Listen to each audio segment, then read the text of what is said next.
And welcome to Hannity Colmes. Thank you for being with us. I'm Sean Hannity. We get right to our top story tonight. She is the politician who has taken America by storm and who has changed the very dynamic of the presidential race. Governor Sarah Palin has been the target of left-wing smears and conservative adoration as she was introduced as Senator McCain's running mate nearly 3 weeks ago. Now, earlier today, we met her in Cleveland, Ohio for a no-topic, off-limit interview that lasted almost a full hour. Tonight, in part one, the governor discusses the current crisis on Wall Street, what her role will be in a McCain administration, and what we have to do as a country to secure our energy independence.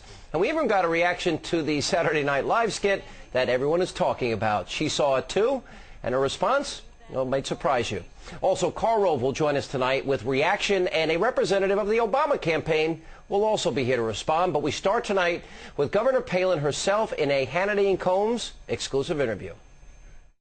Governor, thank you for being with us. Thank you so much. All right. You said when you were asked to be Senator McCain's running mate that you didn't hesitate, you didn't blink.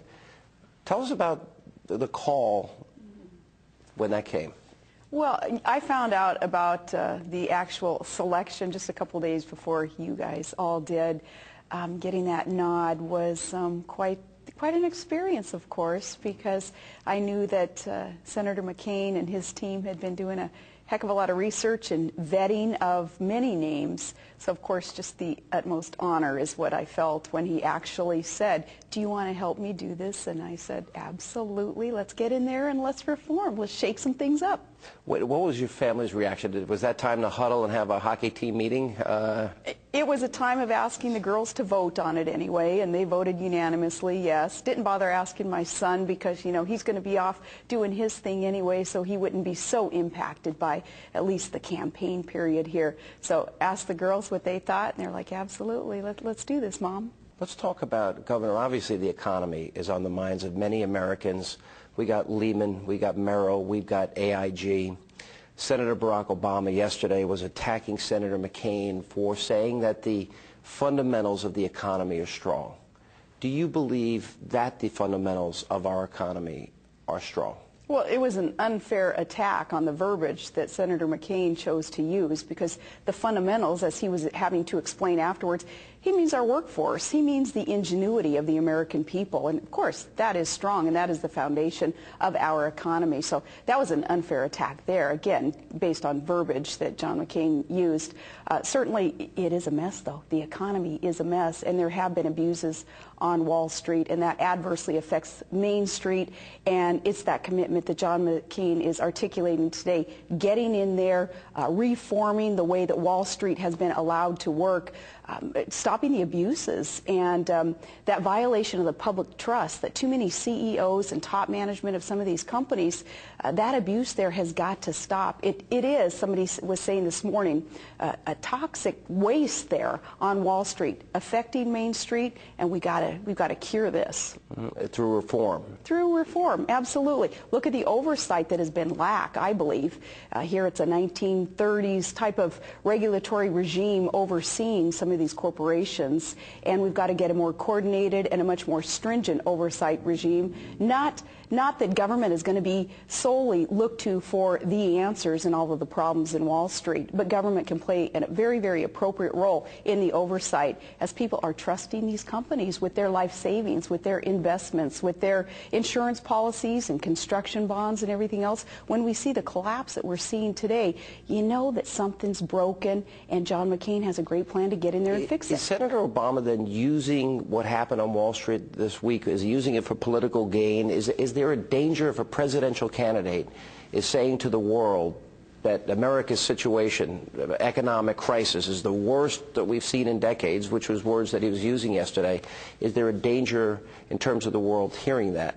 Well, there's a danger in allowing some obsessive partisanship to get into the issue that we're talking about today, and that's something that John McCain, too, his track record proving that he can work both sides of the aisle. He can surpass the partisanship that must be surpassed to deal with an issue like this. It is that profound and that important an issue that we work together on this and not just let one party try to kind of grab it all, capture it all, and pretend like they have all the answers. It's going to take everybody working together on this. Who's responsible for these failing institutions in your view? I think the corruption on Wall Street, that is to blame, and that violation of the public trust, and that contract that should be inherent in corporations who are spending, investing other people's money. The abuse of that is what's got to stop. And it's a matter, too, of some of these CEOs and top management people and shareholders, too, not holding that management accountable, being addicted to, we call it opium, OPM, other people's money, spending that, investing that, not using the prudence that we expect of them. But here again, government's got to play an appropriate role in the stringent oversight, making sure that those abuses stop. Well, you know, both you and Senator McCain supported the bailout of Fannie Mae and Freddie Mac.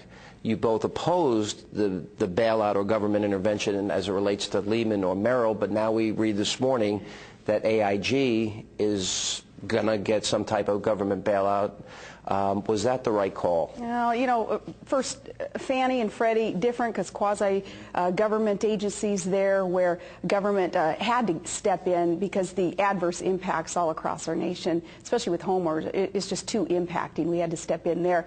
I do not like the idea, though, of taxpayers being used to bail out these corporations. Today with AIG, important call there, though, because of the construction bonds and the insurance carrier duties of AIG. But first and foremost, taxpayers cannot be looked to as the bailout, as the solution to the problems on Wall Street. How connected is it, though, to Washington? You have 354 lawmakers got money from Fannie and Freddie. 354. If you look at the years from 1989 to 2008, second top recipient was Senator Barack Obama. Should there be an investigation in terms of the relationship between the political donations and then, of course, the bankruptcy that ensued and the impact on the economy? I think that's significant, but even more significant is the role that the lobbyists play in an issue like this also, and in that cronyism. It's symptomatic of the greater problem that we see right now in Washington, and that is just that acceptance of the status quo, the politics as usual, the cronyism that has been allowed to be accepted and then leads us to a position like we are today with so much collapse on Wall Street. That's the reform that we've got to get in there and make sure that this happens. We've got to put government and these regulatory agencies back on the side of the people. It's what John McCain and we have a very consistent track record showing that we're capable and we're willing to do this. Ruffling feathers along the way, but it's what we're expected to do and what we're promising to do. And coming up more